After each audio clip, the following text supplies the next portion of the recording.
get my internet to stay on. Glitchy, glitchy, glitchy. It's like Target on Thanksgiving morning.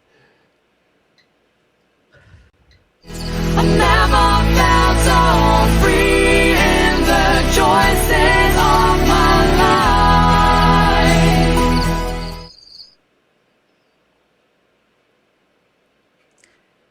Hello, activists, and welcome to another edition of The Accidental Activist. I am Chanda, Masta, the serious blonde, and your host for the night.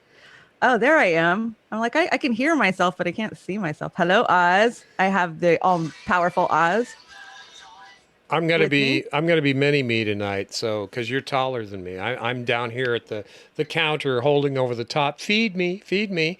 I like your hat. Do you like my hat?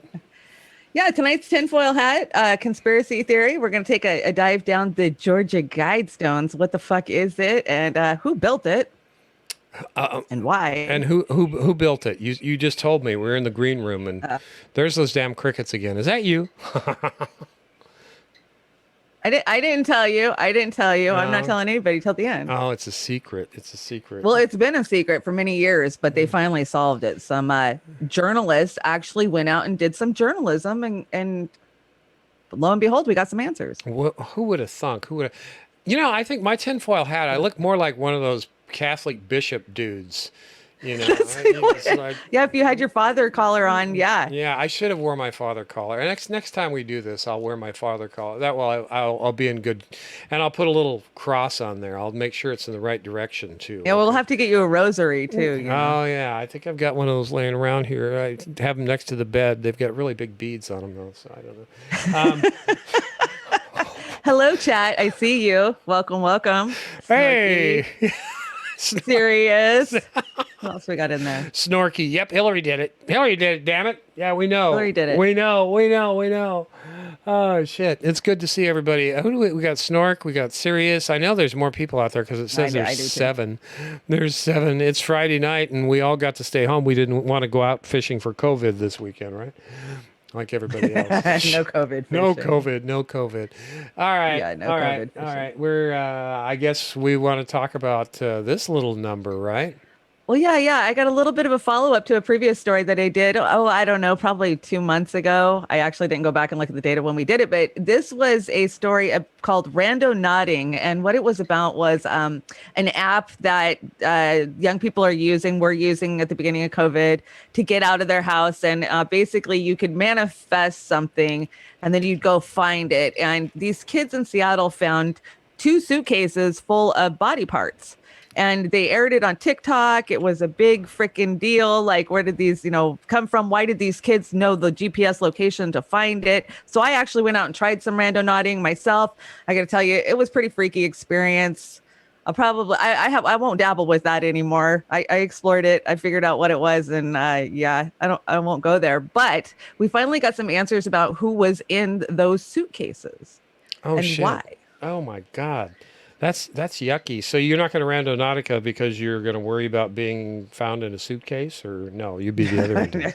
You never know, man. I've watched a lot of freaky rando nodding videos. Just check out YouTube if you want to check it out. It's called Rando Nodding, and there's thousands of videos from all over the world of people using this app and finding really eerie things. All right. Well, let's fire it up here. Their bodies were found in a suitcase and bags on a beach in West Seattle, and now their landlord is charged with their murders. Thanks for joining us. I'm Joyce Taylor. Court documents say that Michael Dudley wanted Jessica Lewis and Austin Wenner to move out, but they wouldn't. In June, neighbors heard arguing and gunshots. Well, tonight, King 5's Britt Moore spoke exclusively with a woman who says she knows just how violent Dudley could be. I still can't comprehend that he would even be capable of doing this. That is beyond me. MARLYS Gordon says she was in a relationship with Michael Dudley on and off between 2002 and 2016. I was shocked at what he did to me and can still see the evil in his face that I had never seen before. Dudley was arrested and booked into King County Jail on Wednesday in connection to the murder of 36-year-old Jessica Lewis and 27-year-old Austin Winter, whose remains were found in bags along Alki Beach. Dudley has not been formally charged. Gordon says the news brings up tough memories. She started to hit me and grab my hair and grab my head and my hair, and he threw me on the floor and hit my head into the hardwood floor, and then he was throwing me around and threw me and my stuff out on his patio, out the door and on his patio, and then came out and hit my head into the patio. And did that with one hand, and he was holding a gun in his other hand. An incident in 2016 where Dudley was arrested and charged with assault. My heart goes out to the families hugely. Now processing what's happened, she says she's lucky she made it out. You know, oh, they always say that about somebody, that, oh, you don't expect them to, you know, this doesn't seem like something they would do, but now I'm the one saying that. Britt Moore, King 5 News. He was such a quiet and friendly man. We can't believe it happened. Right. So, but so I just want to speculate a little bit on this case. And so these kids were being evicted. He wanted them out. This was June, right? Now we know that this age group lost their jobs when everything shut down in March. And this is Washington State. So they shut down in March. I'm speculating that this landlord was frustrated that he couldn't go through legal routes to get them out of that apartment. And he snapped because he had obviously some kind of anger and mental problems from what this woman is saying. And the end result is terrible for these poor kids. Yeah, people are snapping all over, and it's just the beginning. I truly believe, and I don't think this is probably going to be a one-off case. This is, and Sirius says, so is Jeffrey Dahmer. Yeah, I mean, we see this. There was this clown guy that was eating people too and burying their bones under the house. Or was that Dahmer too? Oh, no, that was John Wayne Gacy. I am obsessed with serial killers. I can probably recite every major serial killer ever in the history of the United States. Well, even in London too. I have been obsessed with serial killers since I was 15 years old. Really? You read those true crime books and things like that? I loved Anne Rule growing up. She was my favorite author. So yes, I am very deeply, I call it death, murder, mayhem. When I want to leave the real world, I go and merge into death, murder, mayhem. And I think my obsession with it and my draw to it is trying to understand how the psychopathic I call them American psychopaths because we produce them here, how they work. How can they pretend to have empathy? How, because they're borderline personality, they're narcissistic, they don't care about other human beings. And I think that spills over into society as a whole. And we end up with people not giving a shit if other people have a house or have Medicare, or because we become that narcissistic, cold, dead psychopath that America loves to produce. And I think that's why I'm obsessed with it. I've always been obsessed with it. Yeah. So while you're doing that, Oz is over watching the Hallmark Channel. That's where that's where you and I. Lori's over there freaking selling her soul to get her kids into freaking college and going to prison. Well, she'll probably get house arrest. But. No, I know, but that's okay. She's going to do her 2 months and she'll be fine. I'm just saying Hallmark's not always the safest place. Criminals are over there too. No, shit. No, I think that's like going to Catholic school, Hallmark Channel. Exactly. I mean, pretty soon you're going to have Matt Lauer appearing on a special over on the Hallmark Channel. So, Dude, that's a scary thought, and he's a creepy dude. Let me tell you, I've gone down some Matt Lauer rabbit holes. I think he went to the Weinstein School of Seduction. So that's ew. What's this? Ew. What do we got? Okay, so now we're going to move into the Georgia Guidestones. So I'm sure a lot of you know what the Georgia Guidestones are, but for those who don't, this is kind of just a brief description. And I chose Anam Oli, and I'm sure many of you are familiar with this independent journalist. He has a lot of right-wing thoughts, and I think he's a little bit off base with this video, and that's kind of why I'm bringing it, just to show you in the end that what he was thinking really wasn't what it is. So there's so much to this story. It's so in-depth. It's been going, these things were built in 1979. So these have been unanswered questions for 40, 45 years. So we finally got some answers, and it's because journalists actually went out there and got off their ass and started doing some actual journalism, like legwork, and we got some answers, and I'm pretty confident that they figured out who actually put those there. So we got a ton of clips to go through to get through this story, so bear with me. The Georgia Guidestones are one of the most fascinating and creepy landmarks in the United States of America. What are they, what's on them, and what's their story? You have to hear this. The Georgia Guidestones are a granite monument erected in 1980 in Elbert County, Georgia. A set of 10 guidelines is inscribed on the structure in 8 modern languages, and a shorter message is inscribed at the top of the structure in 4 ancient language scripts. It's absolutely massive. And what are the 10 guidelines on this massive structure? Maintain humanity under 500 million in perpetual balance with nature. Guide reproduction wisely, improving fitness and diversity. Unite humanity with a living new language. Rule passion, faith, tradition, and all things with tempered reason. Protect people and nations with fair laws and just courts. Let all nations rule internally, resolving external disputes in a world court. Avoid petty laws and useless officials. Yes, but there's Balance a reason, personal Jesus. rights with social duties. Prize truth, beauty, love, seeking harmony with the infinite. Be not a cancer on the earth. Leave room for nature. Leave room for nature. If you notice... Wait a second here. Didn't that Tom Cruise wrote that on there? Didn't Tom Cruise write that?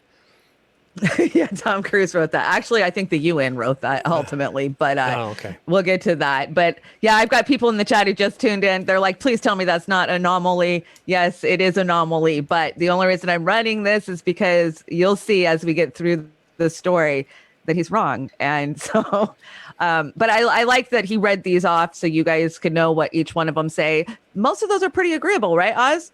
I mean, as a progressive, I want to leave the earth a better place. I want to leave room for nature. But the problem I have with the Georgia Guidestones is a huge portion of the population has to fucking die off for this to happen. So, we'll keep going with the story. Yeah, it sounds kind of good, sort of, but Georgia, don't get me started on Georgia. All right, this is clip number 2, right? This is clip number 2. All right, here we go. Once again, who is R.C. Christian? Everybody wants to know. No one knows for sure, but the most popular answer that I got when I was searching for guesses was Ted Turner. This is from 365 Atlanta Traveler. Many locals around the Stones believe Ted Turner built the structure. The rumor here is that Ted Turner built them, jives with a lot of his beliefs, his big money, and his absolutely zany personality, said one man who preferred to remain anonymous. This theory doesn't add up with the one guy who says he knows who R.C. Christian is, saying he was about 70 at the time, so he would probably... So he's right as far as that. Like he says, okay, I don't think it's Ted Turner. But if you went to the internet right now and you typed in Georgia Guidestones, who built them, you would get 2 results. You would get R.C. Christensen, which is a pseudonym for the people who commissioned it. They were a super secret, group that commissioned a banker, the head of the local bank there in Georgia, to actually do the legwork, to get a contractor, to get the bids, to do all that. And they communicated through mail because it was the 70s, late 70s, 79. And so, this banker was the only man on the frickin' earth who knew anything about this story. And they would put him on a lie detector test every so often to make sure that he wasn't sharing their secret. But he's going to keep it to his grave. I don't think he's dead yet, but we'll get into more of that in the story. So the next clip is Truth Stream. And I know some of you remember Truth Stream. They did an amazing video about the batshittery at the DNC. Is that what it was called? Yeah. Yeah, Melissa and what was it, Andrew Drake? Anyways, they do some amazing in-depth journalism. They really do. They do have a history on the right, but I really don't find their views so right. I just find their views the truth, and that's really all they're seeking. They're very document. They want to read the documents. They're doing information requests, and they're diving deep, and they're getting the true facts. So I just want to hear the opening of what they say this is. How many parents do you think go, hey kids, get in the car, we're driving to Georgia, we're going to see the Granite Museum? Alberton, the granite capital of the world. Established in 1981. A few months ago, we finally got the chance to stop by the Georgia Guidestones in Elbert County, Georgia, not very far outside of Atlanta. It's really not as big as I thought it would be. And even though it wasn't as big as I had imagined it, it was still pretty overwhelming to see in person. After all the new 10 commandments and the overall message towards population reduction and a new age of reason where humanity is in balance with nature is pretty overwhelming. The first of these so-called commandments is enough to give you chills. It reads, maintain humanity under 500 million in perpetual balance with nature. And then it talks about guiding reproduction, uniting humanity with a new living language. Some of these things on this list have already happened if you really think about it, because uniting humanity with a living new language, that's the internet. And even though several of the messages in the middle really aren't as controversial, they're just kind of general and nice sounding, it also has a solid eugenics message talking about guiding reproduction, balancing personal rights with social duties, by which they especially mean that people cannot reproduce as much as they want. The world population that has risen geometrically to almost 6 billion people and could easily exceed 8 billion. Searching for a new enemy to unite us, we came up with the idea that pollution, global warming, water shortages, famine, and the like would fit the bill. An alarming and possibly catastrophic disaster. And it closes out with another chilling line, be not a cancer on the earth, leave room for nature, leave room for nature. Many people outside the Guidestones monument, but there were a few. One lady said to the other, did you read the inscription over here? It's not necessarily a bad thing. You could agree with a lot of the things written on there. Some of them are very blasé. I myself definitely agree that we don't need petty officials and petty laws, but I don't know who could get behind only 500 million people on the planet.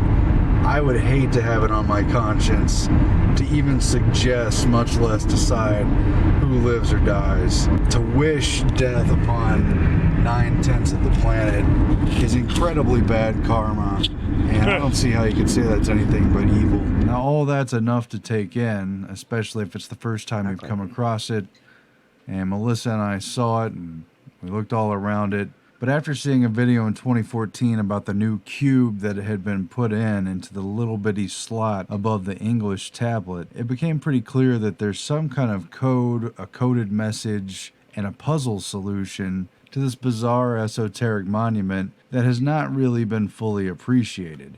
Somebody went to the Guidestones and there's been a change. A new block has been inserted in the corner. This was a picture that was taken before. This was in 2016 when that block was where the added. little niche mark was for that square to be cut out. Please. Watch out.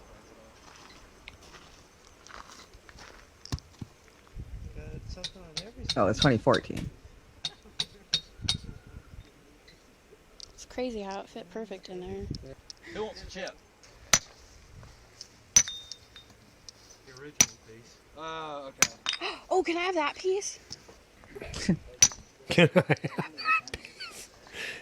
Oh yeah, I'd want one too.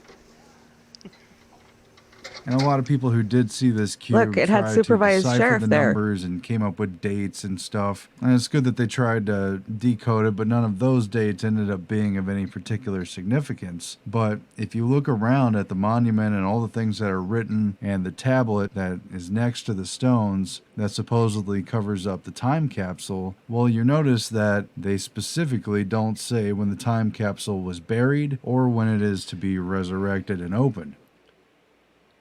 Well, right there could be the question and answer of this unannounced puzzle. One of the conspiracies around this monument is that once the date is filled in, it's going to release a bioweapon. That comes from the fact that it's very obviously a monument complaining about overpopulation. Has anybody seen Contagion? Yeah, I looked outside. Use genetic engineering to create a better virus. Okay, so that kind of brought us into, there's a time capsule that might or might not be buried under this thing, but the whole thing is a giant puzzle. and there's little clues and things. So in 2014, that stupid little block showed up and it fit perfect in there. And the fact that it said 2016 and then it said 2020, or it could be 2020.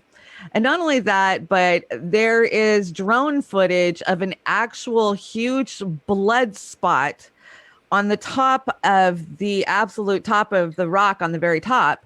And you can see where it had ran down the side of the stone, but nobody knows how anybody would get up there to dump anything on this stone. And it looks like blood. It does. It's absolutely like, what the hell? So that all aside, who put this there is what most people want to know. You know, why? Why did they put it there? Whose message is this? Well, the only way that it was ever decoded was because it was wrote in, it's wrote in 12 different languages. It's wrote in 8 modern languages and 4 ancient languages. So they had to decipher the ancient languages. And guess who deciphered the ancient languages? That was the UN. So the UN is actually who has said this is what this thing says. And so now we're going to move into the Jamie Deluxe information. Now, Jamie Deluxe, I like Jamie. Jamie, he's one of those people that he's been very deep in the Pizzagate. I don't even want to call it Pizzagate because it wasn't Pizzagate for him. I think that's how he got his start. But really, he's been doing the exploited children, dive for a long time, and he's brought a lot of attention to it. I'm thankful for that. I disagree with a little bit of their movement. Republicans save the children for what? Just to starve them and kill them later.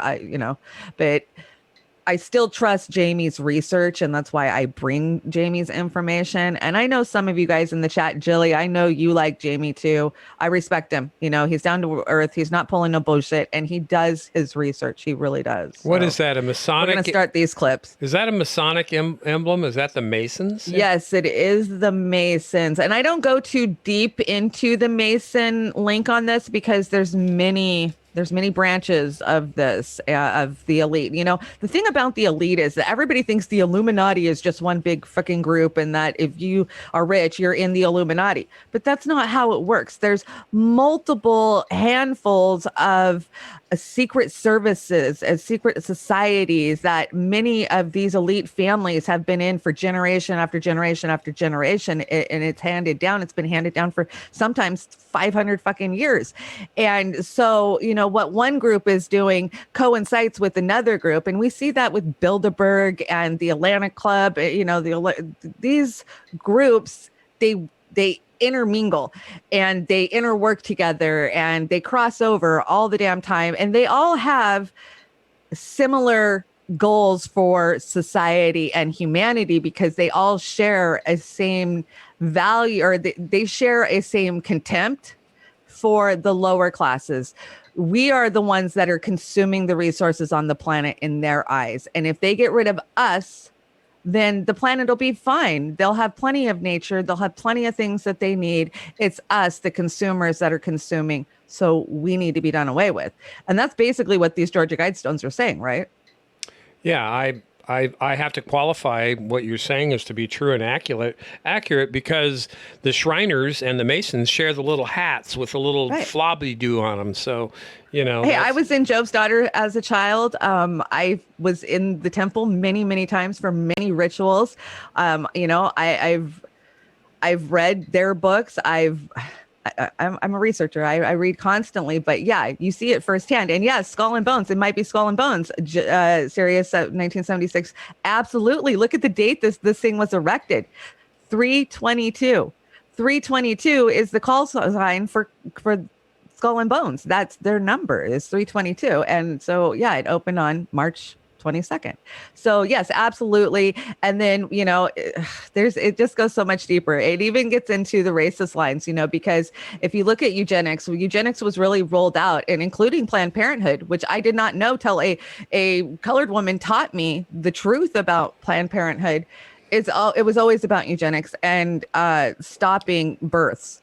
We see Bill and Melinda Gates, they're such philanthropists, right? They're helping the world because they want to vaccinate everybody and give everybody birth control.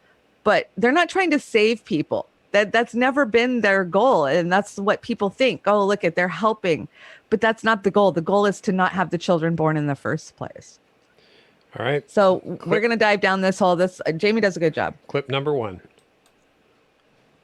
Especially since I visited there myself in 2018. In my last video about Ted Turner, thank you to JC for leaving this comment. It's a link and it says, interesting. The link is to a documentary about the Georgia Guidestones called Dark Clouds Over Elberton. It was released in 2015, so it's not new, but it's definitely not well known. Although some of you may have heard of it, I had not. In the documentary, they find out and reveal the true identity of Mr. R.C. Christian. I'm going to go ahead and leave a link below, and I highly recommend it, but it is 2 hours long. So I understand if you don't have time to watch the whole thing. That being said, I'm going to be going over the relevant parts and adding some things that I myself have found that hopefully complement these discoveries.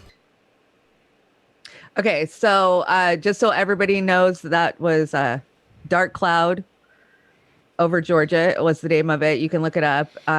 Yeah, it's long, and the information that's in that we're going to cover, and Jamie covers it too if you want to go check out Jamie's video, because I cut this video up, but there's still a lot of information that I left out just for time. I can't just, run an hour show for you guys at somebody else's show. So if you want to know more about that, go check it out.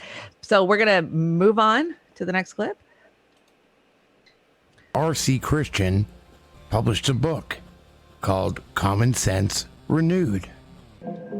The book was reportedly sent to every member of the U.S. Congress, as well as to several thousand political officials and shapers of public opinion throughout the world. What? No way.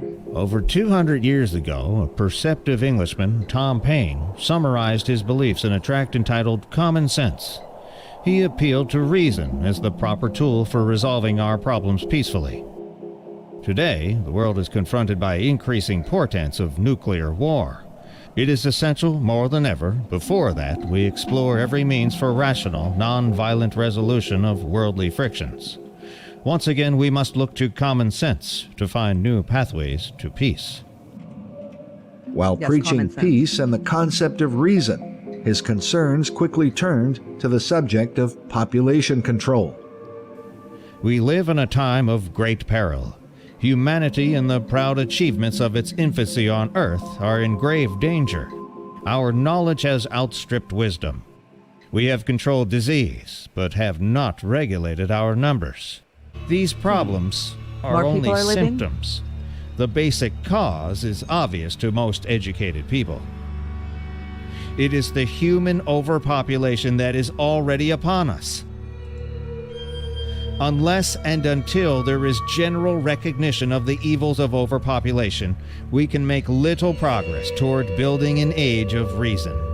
It is vitally important that each national government have a considered population policy.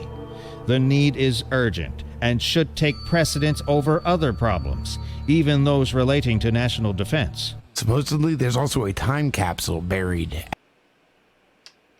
Okay, so yeah, they pretty much just spell it out. There's too many of us. That's the number one priority of the elite, and it has been since probably the 30s or 40s, since World War II, I would think.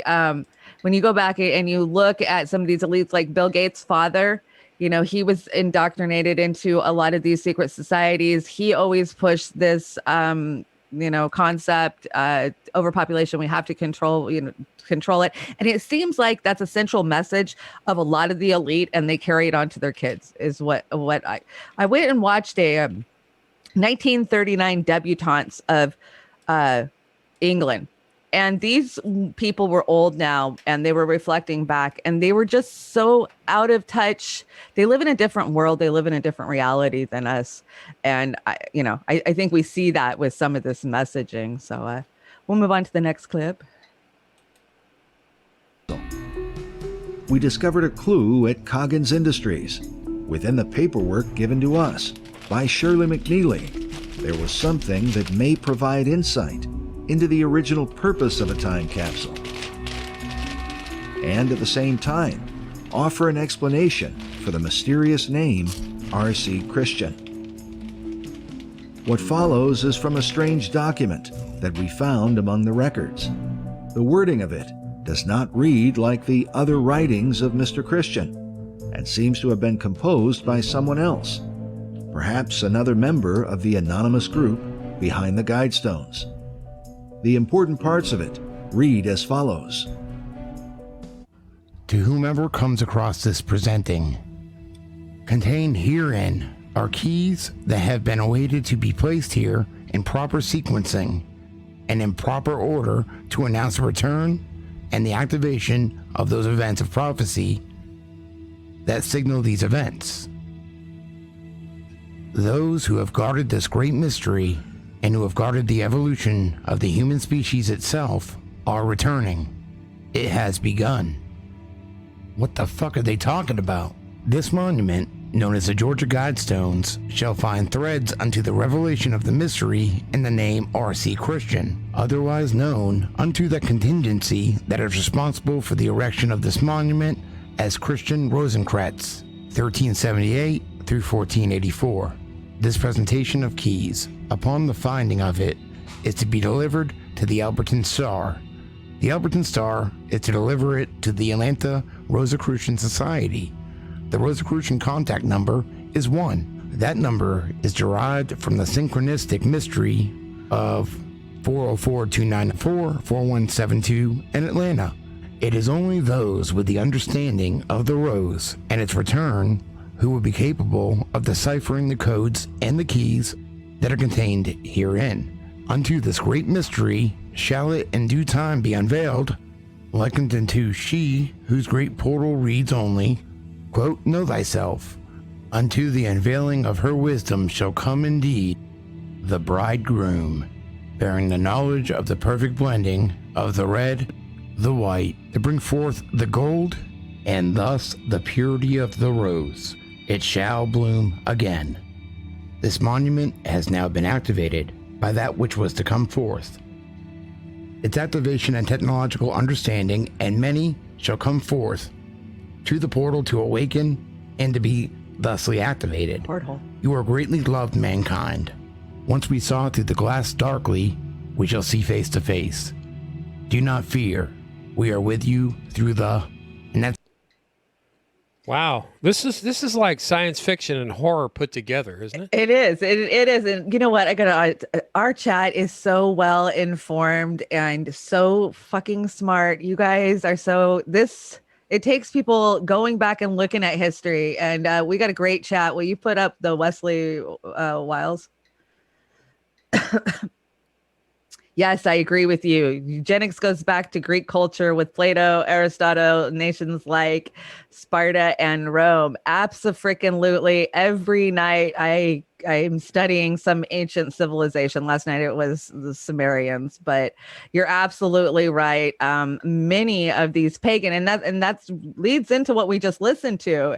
You know, they're talking about the altar and the porthole, and the watchers will come back and they will mix the white and the red, and they will make gold, and the rose will be pure again. And they're talking about the races, and that starts with our blood types in the RH and the O positive. And that's another rabbit hole that we can't go down because that's another 2 hours. But yeah, it absolutely has everything to do with that. You got any questions, Oz? No, I'm just, this is a nice breakdown of, and you said it's like over 2 hours long? Yeah, there's so much information. I could have made this a 3-hour video. Took me forever to chop all these videos up to try to tell you guys the story of what it is and what's going on with it. But it all ties into COVID and eugenics and the New World Order and, all the things that YouTube hates us to say.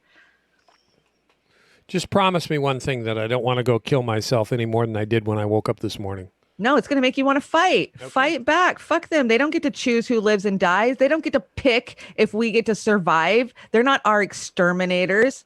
Yeah, you think the way they act, they feel like they are. Here's clip number 4. They're neo-pagans. That's a new term. I love it. Neo-piggies. Neo-pagans.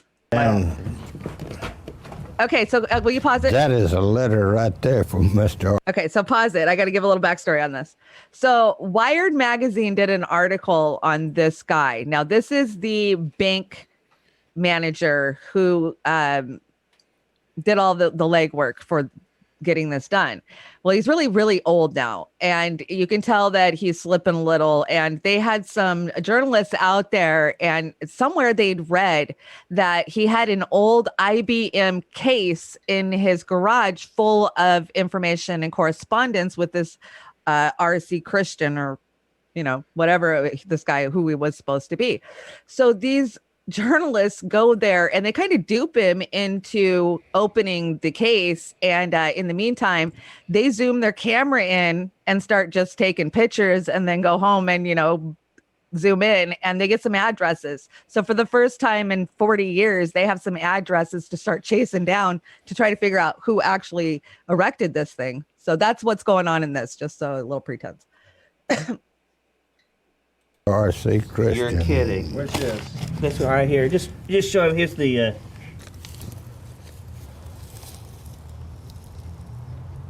And so that is from Mr. R.C. Christian himself. That's correct. That's amazing. That's his writing. Yeah, and he called you W.C. So he called you W.C.? Was that his name? No, he always called me Wyatt. Why does this guy look familiar to me? Oh, I didn't recognize him. I'm used to seeing Jeff Dunham's hand up his ass. He says, I believe that the message of the Guidestones will not receive adequate attention until the problems of human overpopulation become more critical.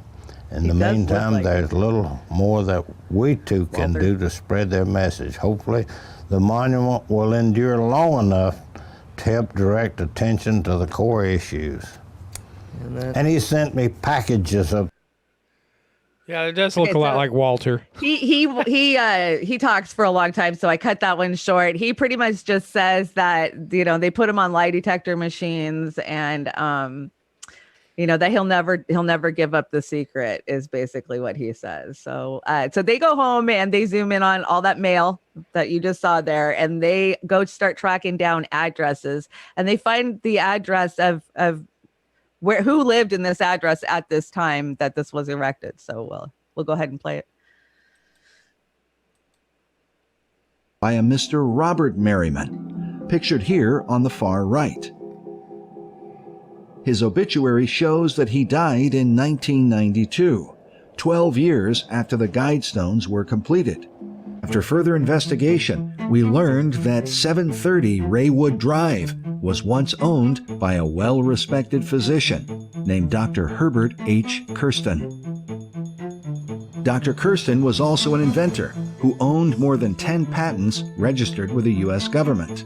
This patent for a rotary valve engine shows the inventor Herbert H. Kirsten at 730 Raywood Drive in April of 1979, just 2 months before R.C. Christian first met with Wyatt Martin. Furthermore, so what's the deal there? What are they saying? There should be a Mazda emblem on those stones somewhere too? It could be. So basically, this doctor who was known for his eugenics views lived at that address at that time. So it goes on because he has friends, and he has very, very powerful friends. All right. Are we on? That was 5? Are we on 6 now, or is that? Yeah, I think so. Okay, let me go to 6. the Guidestones. Did Shockley have anything to do with this directly?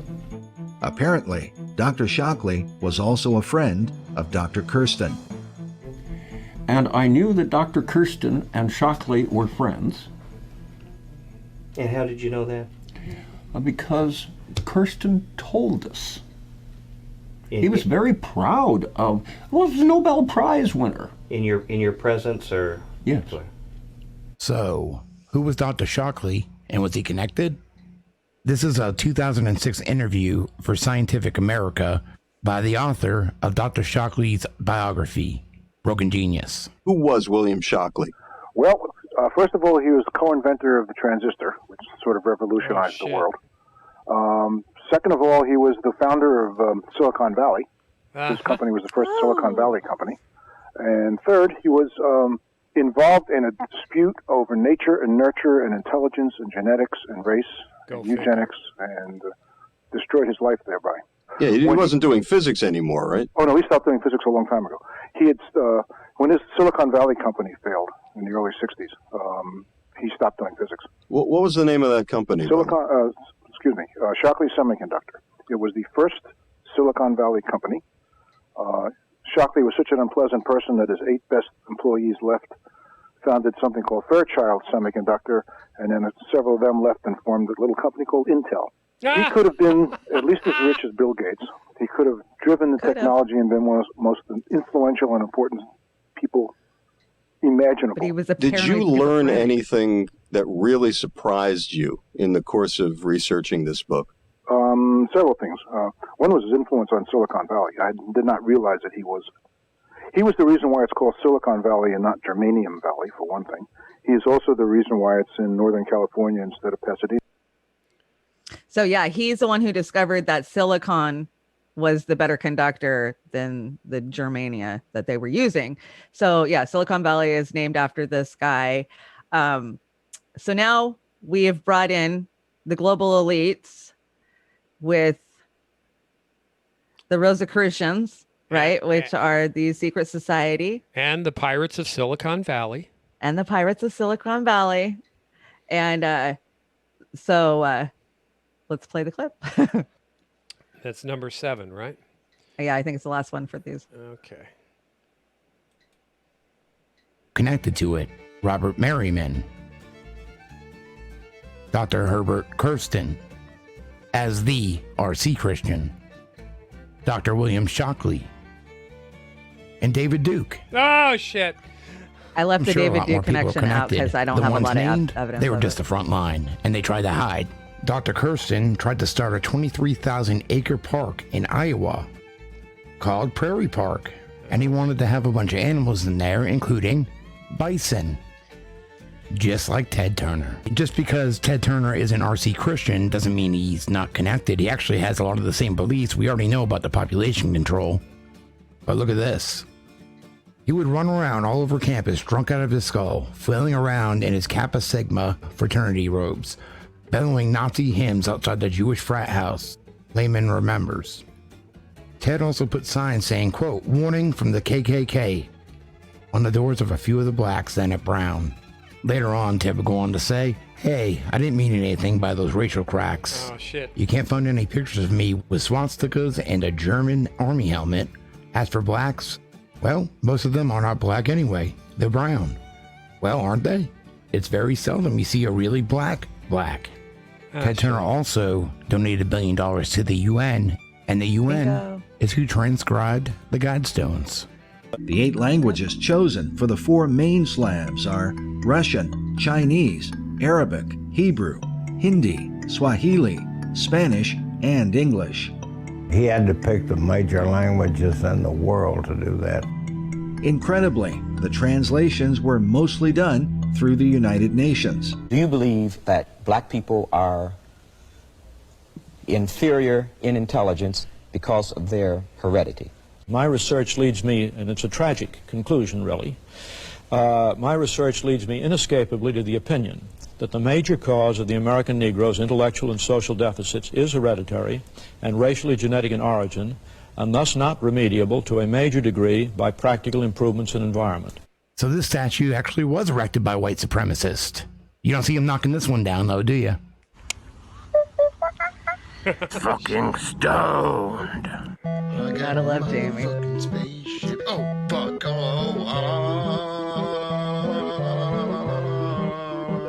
Cool, I got it. He's got a cute outro. So now we are at, okay, so we pretty much know that these 2 doctors were involved. Thanks. We know these 2 doctors were involved, right? They got all their buddies, their rich Silicon Valley buddies. And you know, I absolutely believe that Ted Turner probably supported this project. I believe that he probably gave to it.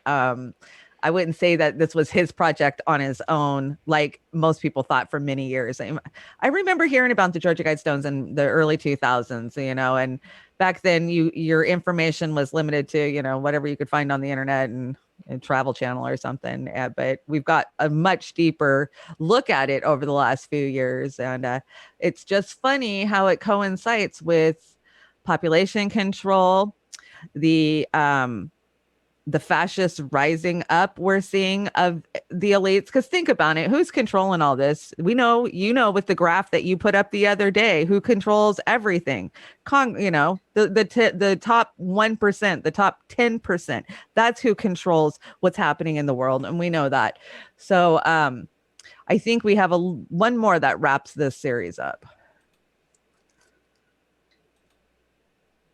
Populated is actually not a scientific consensus at all. Two really intelligent guys and technology experts, Elon Musk and Jack Ma, actually think we're facing the opposite problem: population collapse.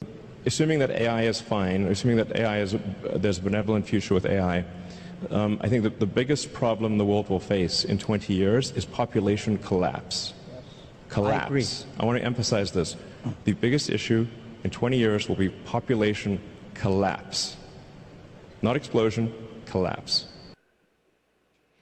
So now that brings us into a whole nother conversation of transhumanism. And so does eugenics and transhumanism mash up? I absolutely believe they do, because their utopian vision for the future doesn't include us, but it does include a human 2.0, basically, And so we're in a paradigm shift like no humans have ever seen in the history of human beings. And the more information we have, the more we'll understand what's going on. And so, just hear me out. Most of this is, my speculation from the research that I have done and from what others have done. But you can go do your own research and gather up your own opinion on this, because this is all opinion. That's all it is. It's Friday Night Tinfoil Hat. So, Oz, what did you think of that story? Oh, I thought it was great. It was great. It was, I get more out of these shows on the YouTubes, on the internet, than I do anything that's pitched at me. Again, I only use television and things like that for mindless entertainment. Right.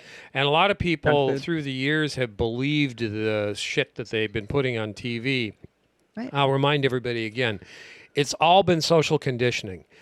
Everything that we've gotten on television has been social, from sitcoms to science fiction to war movies. From the day you were born. From the day you were born. We all know this. I mean, I can't find a feel-good movie at all anymore, except if I go to the cheesy ones on Hallmark. Once in a while we get one, but they're either rooted in religion, yep, or something. I think Peanut Butter Falcon was the last movie that I thought was really good, because it dealt with an autistic kid, and he found a friend, and they traveled. The kid wanted to dream about doing something. That was a feel-good movie, Peanut Butter Falcon. Check it out if you guys want to watch something that's not going to gut you. Yeah, there's a lot of good independent films out there that are. It's not the propaganda garbage that's being shoved at us by the major movies. Go for the smaller studios. Go for the smaller studios, because what do you have, a monopoly on Hollywood now too? What is it? 3 or 4 companies.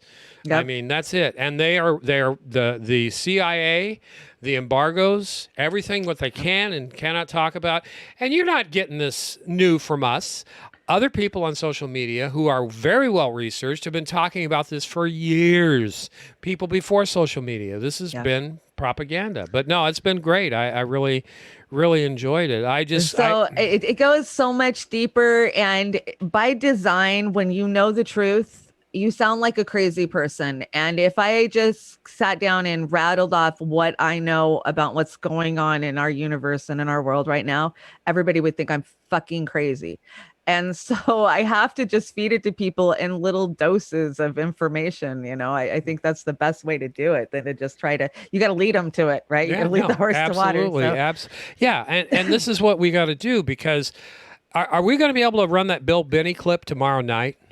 Yeah, let's run that Bill Binney clip tomorrow. Talk about that's so important. Talk about somebody who knows the shit what's going on. Yeah. And he goes through this whole interview with Jimmy the other day, and then he starts talking, about what the CIA and everything's been doing. And I'm thinking, yeah. And then in the end, he's talking about how the elite, they're shooting particle beams at him and his wife to make them ill. The CIA's got 20 billion ways till Sunday to fucking kill you and make it look like a heart attack or, Yeah, and on the surface, that sounds crazy. Go ahead. Now I'm crazy for saying that, but how many times have we seen somebody's house blow up because of a gas leak that knew something or, the whole family dropped dead of heart attacks. Yeah. Listen, this stuff, when I hear it coming from Bill Binney, people like Bill Binney, I'm thinking, I respect Bill Binney. The guy's got his shit together. He's not wigging out. He outfoxed the fox. Yeah, and, yeah. I mean, we've got to credit these people, these garage musicians and garage scientists and garage researchers. They do better than what you're going to get. The propaganda, the paid-for propaganda by the oligarchs. And that's because of the induction of our minds from the time that we enter school until we supposedly graduate from higher education. All it is programming to work in their system under their rules. Basically we beg to have our first bit, all of our rights taken from us because they put so much fear into us. We're begging them to protect us. And the things for 100 years, things have been being hidden. They've been swept under the rugs, and one generation doesn't remember to the next generation. And so it gets lost, and it's up to us, if we want the true story of what's happening in the world, is to go back and look at, okay, this is where it started. This is the root of it. And now it's grown through the decades. And this is where we're at now.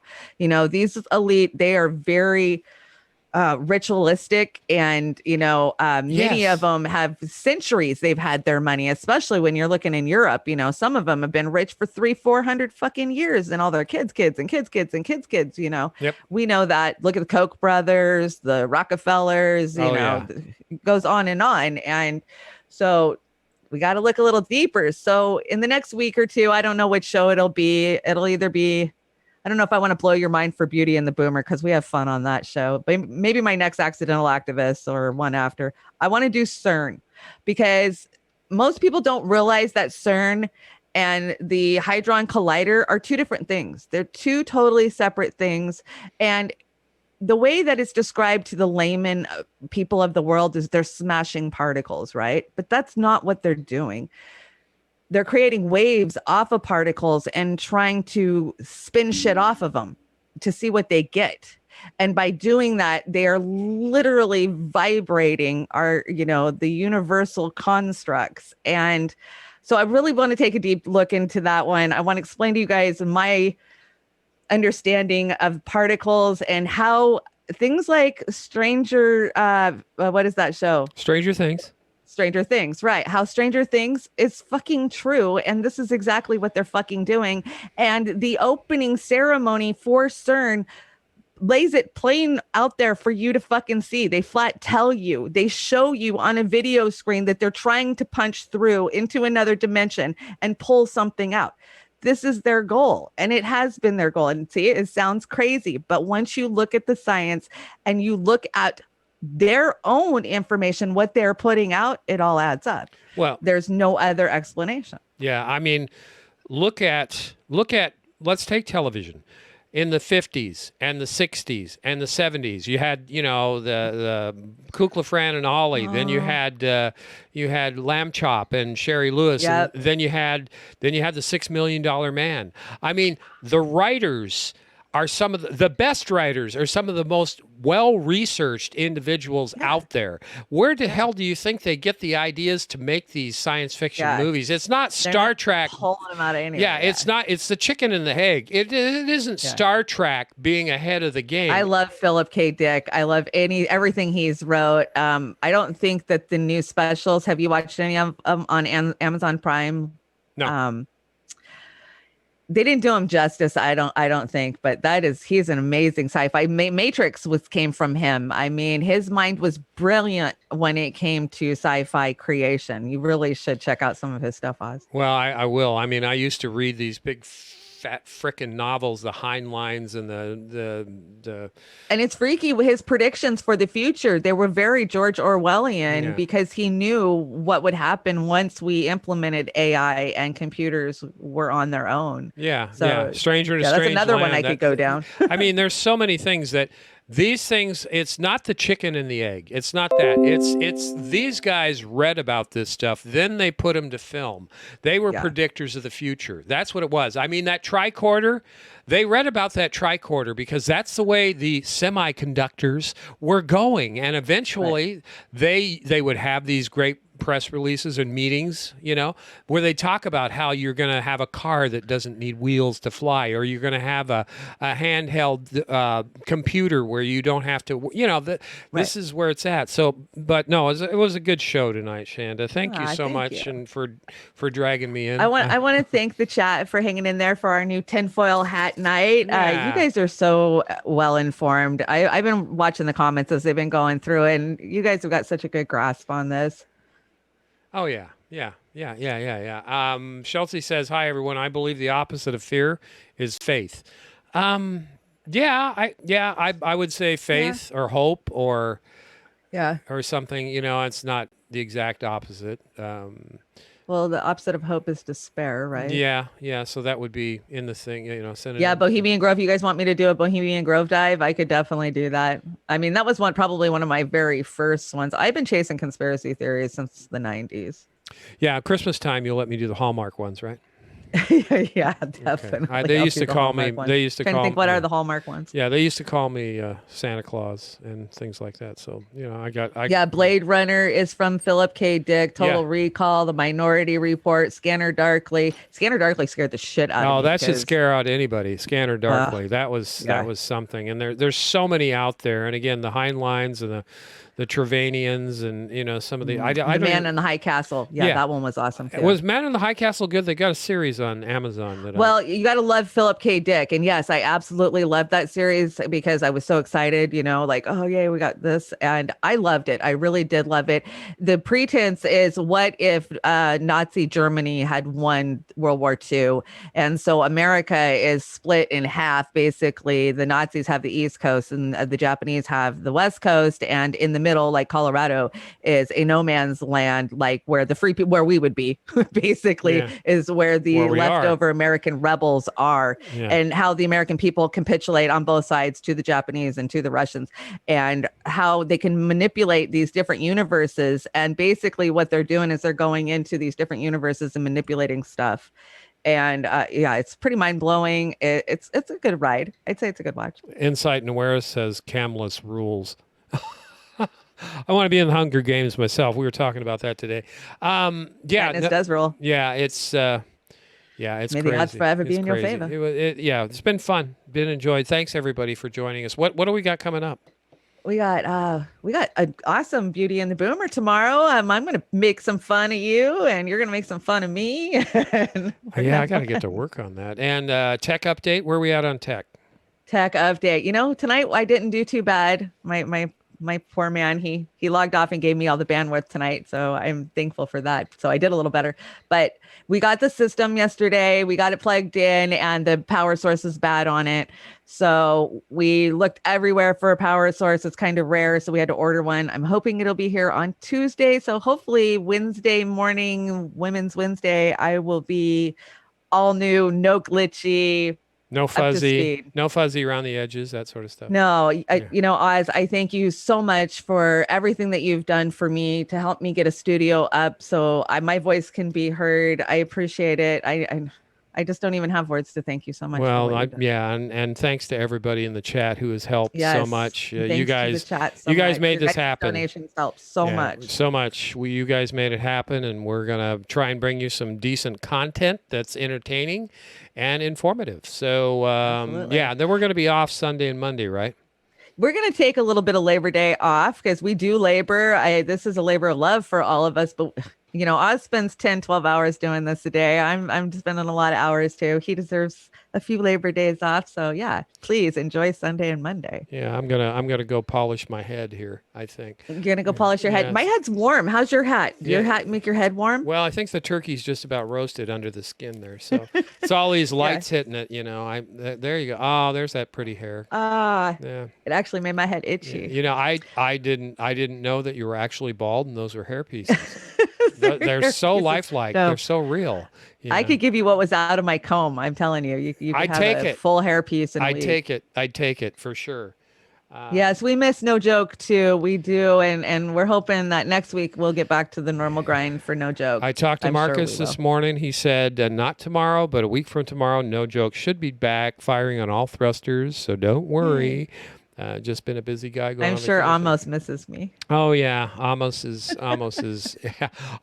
really. He wants to come on during the week, but we haven't had a place to put him in. And we had a way full house this morning on the dive. Yes, that was so much fun. You Yeah. guys go check out the dive from this morning. Yeah, and Joy's got a big show on her channel tomorrow night too, everybody. Absolutely. If you want, head on over there. It's going to start at 9 p.m. Eastern Time, 6 p.m. Pacific. She's going to have all kinds of celebrities there. Yeah. And, hey, Al. Parodies, comedy. Hey, Al. Yeah, watch it back, Al. Al. And thanks again to Al and Brent and Jilly and everybody for supporting us and helping. Yes, Chanda get through we do this for you. We do this for you. So we're so thankful for you guys. Oh, Jilly, you're so sweet. Thanks for the heart. Now, Insight and Awareness, 1976. So they graduated 1 year before I did. So we're right in the same age bracket there. So, I was born in 74. Yeah, that's serious. Serious. 1976. You were graduating when I was being born. You were, yeah. Well, yeah, that keeps me out of the doghouse. So serious, There you go. 1976. Yeah, that you graduated. So. Brent, oh yeah, big hearts to you and Britt too. We love you guys, and again, we're going to try and get better and better on our content and have more fun, especially on Beauty and the Boomer. Once I get this Cadillac workstation, you just wait and see what I'm going to pump out, because I'm just limping along on a little, laptop that you guys know it's a hard time for me. So I'm excited to be able to break out of this technology box I'm in. Yeah, absolutely. We can't wait. What are we going out with here? We are going out with a Amy Winehouse cover. I love this song. I treated myself like I knew I would. And you guys have an amazing Labor Day weekend, and keep fighting. All right. We're going to go out here, and I'm going to make it big, and there we go. Bye, everybody.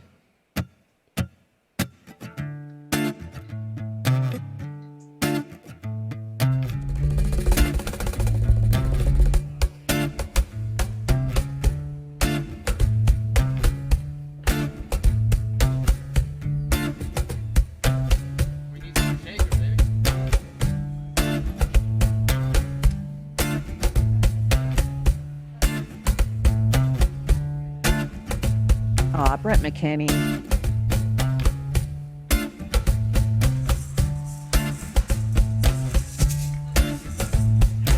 Meet you downstairs in the bar and heard your rolled up sleeves in your skull t-shirt. You said, what did you do with him today? And sniffed me out like I was Tanqueray. 'Cause you're my fella, my guy. Hand me a Stella and fly. By the time I'm out the door, you tear me down like Roger Moore. I treated myself like I knew I would. I told you I was trouble. Yeah, you know that I'm no good.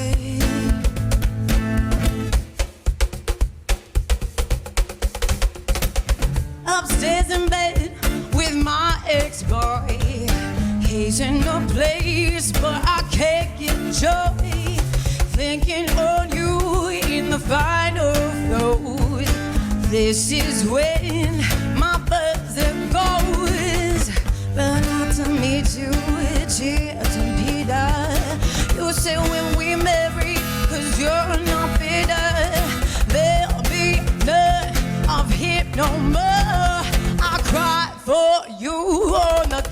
kitchen floor. I cheated myself like I knew I would. I told you I was trouble. Yeah, you know that I'm no good.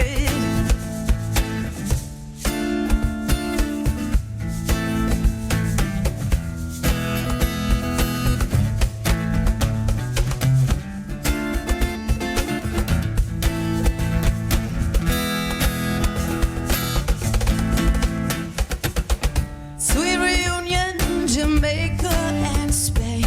We're like how we were again. I'm in the tub, you on the sea. Lick your lips as I soak my feet. And then you notice little carpet burns. My stomach drops and my guts turn. You shook and it's the one who truly stuck the knife in first. I treated myself like I knew I would. Oh, I told you I was trouble. Yeah, you know that I'm no good. I told you I was trouble. Yeah, you know that I'm no good. I told you I was trouble. Yeah, you know that